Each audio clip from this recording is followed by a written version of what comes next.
Welcome to the Quintin Moore Podcast. Hey, thanks so much for joining us on Quintin Moore Podcast. It means a lot that you would take time to listen or watch the podcast. We thought it would be good this month to feature a very popular sermon series from Bishop Quintin called The Gospel According to Chairs. We hope that you enjoy today's podcast. For a number of years, I've often wondered, what does an authentic expression of the kingdom of God look like in the 21st century? What does an authentic expression of the church look like? What does it mean to be a follower of Christ in the 21st century?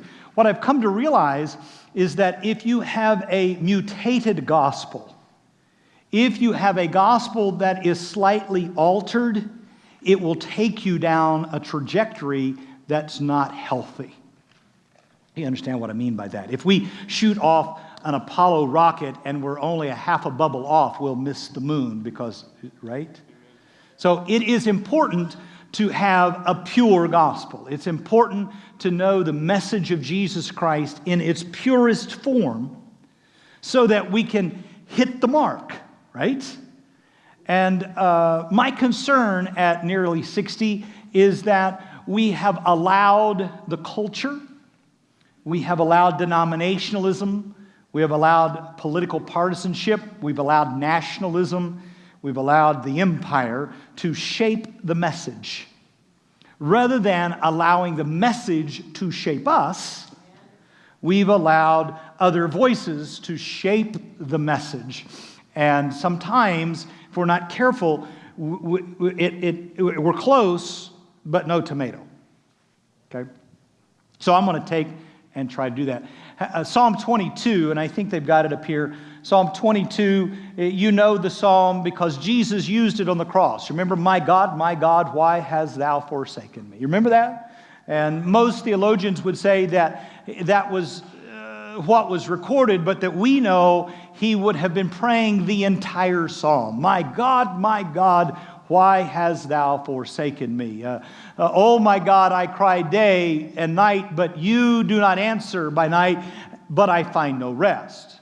And you are the Holy One enthroned on the praises of Israel. Remember that verse? But look at verse 4. Here he is hanging on the cross, dying this death, and he says, in you our fathers trusted.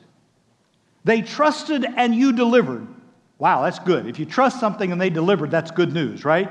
He's hanging on the cross and he goes, why have you forsaken me? But I remember my fathers trusted in you. And you delivered them. One translation says you rescued them. They cried out and were rescued. In you they trusted and they were not put to shame. How many of you can ever be in one of those situations where you're being crucified, but you remember Grandpa Noah trusted in you? Am I making any sense yet? I think Father's Day is the day to remember that you might be going through something, but your dad trusted and his trust was not in vain. And that's Jesus. Jesus is hanging on the cross going, this feels bad, but oh, I remember that you are enthroned in the praises of your people. This feels like you have forsaken me, but I remember you are present where there is praise. And the only thing he can think to praise is the faith of his fathers.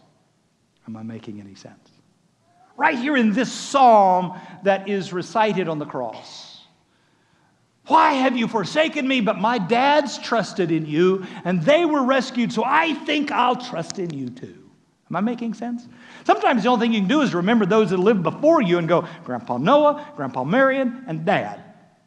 They trusted in you. I remember when they were going through bad times, but their faith was in the God of Abraham, Isaac, and Jacob. In Jesus. And I many times am strengthened because of the faith of my fathers. Are you here? And this psalm is just a great way of saying that. And then there's a verse in 1 Corinthians chapter 13, which is the great love chapter, right? Love never fails. Love does love. But you get right down to the 12th verse of that chapter, and it says, we know in part and we prophesy in part. How many of you know in part, prophesy in part? The longer I live, the more I realize I only have a small part. Sometimes I get myself in all kinds of trouble because I'm thinking, oh my God, I got to fix this. And God says, you are so small, it doesn't change much of anything whether you... Say it with me, I know in part. Say it again. I know in part. Say, I know a little. It's rather childish. I know in part, I prophesy in part, so whatever little part you think you know, I just want you to know it's just a part. It's not the whole thing. And people that get very certain about what they think they know make me very nervous. They make me very nervous when I know this. They make me very nervous because knowledge puffs up.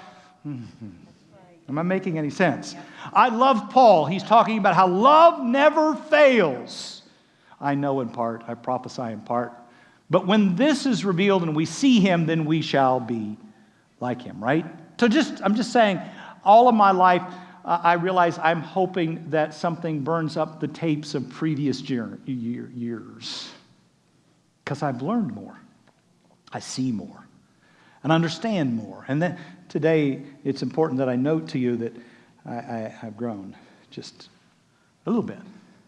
Then John chapter 1, the gospel, and that's where I'm going to kind of spin off here. In the beginning, say in the beginning, before there ever was a beginning, when God was thinking about who he is, when God was in his own self-examination, when God was pondering his own existence and his own identity, not when he said light be, but before he said light be, in the beginning was the Word was with God, the Word was God, he was in the beginning, and all things that were made through him, and without him there was nothing made. Then when he was considering his identity, when he was going, this is who I am, when he was absorbed in his own internal examination, he said, oh, I know who I am. I'm the Word.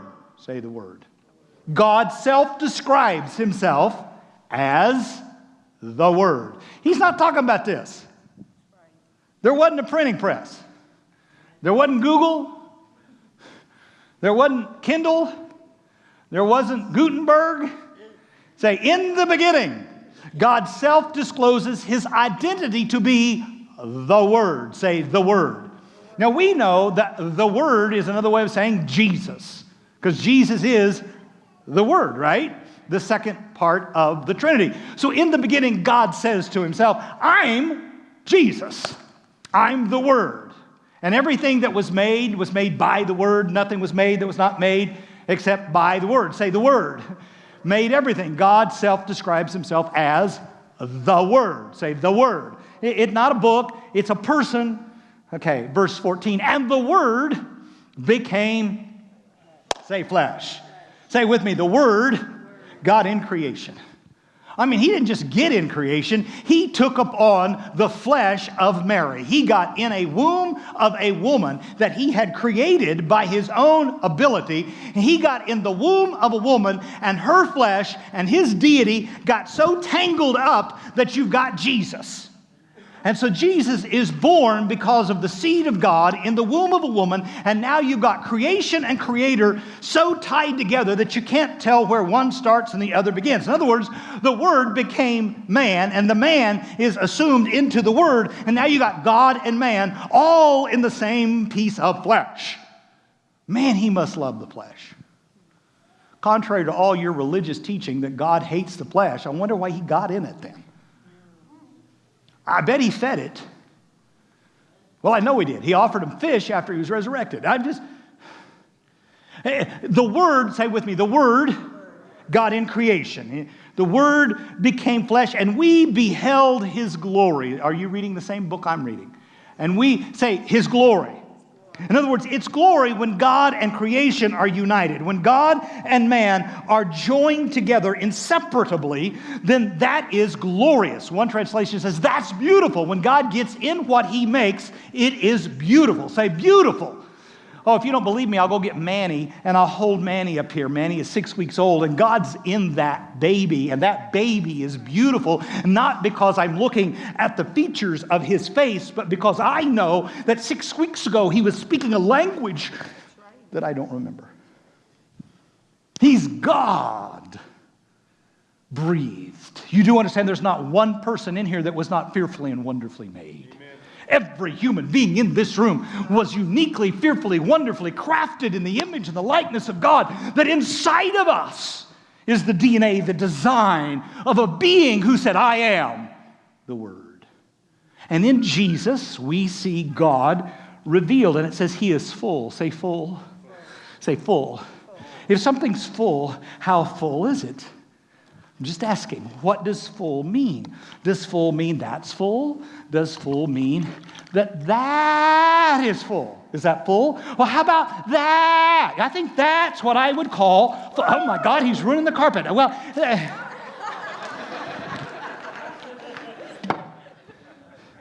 your idea of full and my idea of full.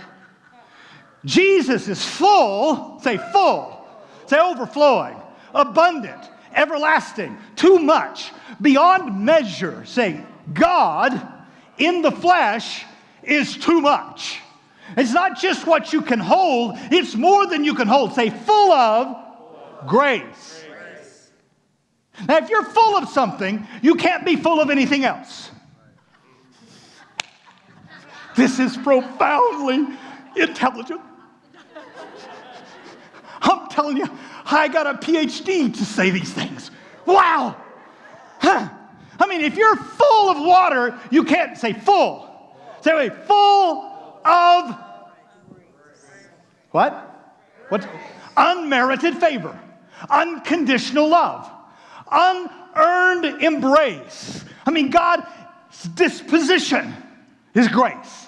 His temperament, boy, that's a big word today. His temperament is grace and truth. Jesus is full of grace and truth. Say it again. Jesus is overflowing with grace and truth. Thanks again for listening to today's podcast. If you want to get the whole series of the Gospel According to Chairs, it's on sale now at quintinmoore.com. We hope you are enjoying all of the Quintin Moore podcasts. If you are listening to us from Apple Podcasts, we'd love for you to subscribe and give us a rating. If you're watching on YouTube, it'd mean the world to us if you would subscribe there and like the video. If you have any questions, visit quintinmoore.com. We'll see you next time. Thanks for listening to this episode of the Quintin Moore Podcast. You can connect with Quintin online at quintinmoore.com or on social media using @Bishop Quintin.